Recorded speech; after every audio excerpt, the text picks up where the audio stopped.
মুম্বাই নয়, আসল চ্যাম্পিয়ন মোহনবাগান। আসল চ্যাম্পিয়ন কে? ফুটবল প্রেমীদের মধ্যে উঠতে শুরু করেছে এই প্রশ্ন। Mumbai city FC Indian super league cup জিতেছে, মোহনবাগান সুপার জায়ান্ট জিতেছে লিগ শিল্ড। তাহলে ভারত সেরা হলো কোন দল? ঘরের মাঠে ত্রিমুকুট জয়ের সুযোগ হাতছাড়া করেছে মোহনবাগান সুপার জায়ান্ট। যুব ভারতী ক্রীড়াঙ্গনে স্বপ্নভঙ্গ হয়েছে হাজার হাজার মোহনবাগান সমর্থকদের। তবুও সান্ত্বনা লিগ শিল্ড। তারও আগে মোহনতরিতে এসেছিল ডুরান্ড কাপ। ম্যাচ শেষ হওয়ার পর এবারের পুরস্কার বিজয়ীদের তালিকা প্রকাশ করা হয়েছে। ইন্ডিয়ান সুপার লিগের পক্ষ থেকে প্রকাশিত তালিকা অনুযায়ী মোহনবাগান সুপার জায়ান্টের নাম লেখা রয়েছে সবার আগে। তালিকায় সবার আগে লেখা রয়েছে ISL league winner Mohun Bagan Super giant. তারপরেই মুম্বাই সিটি এফসির নাম লেখা। মুম্বাই সিটি এফসি জিতেছে আইএসএল কাপ।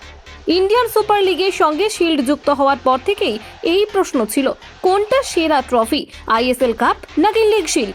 লিগ শিল্ড জিতেই এএফসি খেলার সুযোগ পেয়েছে মোহনবাগান সুপার জায়ান্ট। বিভিন্ন সোশ্যাল মিডিয়ায়, বিভিন্ন ফুটবল ফ্যান গ্রুপে এই ব্যাপারে শুরু হয়েছে তর্ক বিতর্ক, যার সদুত্তর আপাতত অমিল। শনিবার প্রথমে গোল করে এগিয়ে গিয়েছিল মোহনবাগান সুপার জায়ান্ট। বিরতির বাঁশি বাজার কিছুক্ষণ আগে বাগানের হয়ে গোল করেন জেসন কামিন্স। বিরতির পর বাড়তি উদ্যম নিয়ে মাঠে নেমেছিল মুম্বাই সিটি এফসি। সমতা ফেরানোর পর আরও দুটি গোল দেয় মুম্বাই।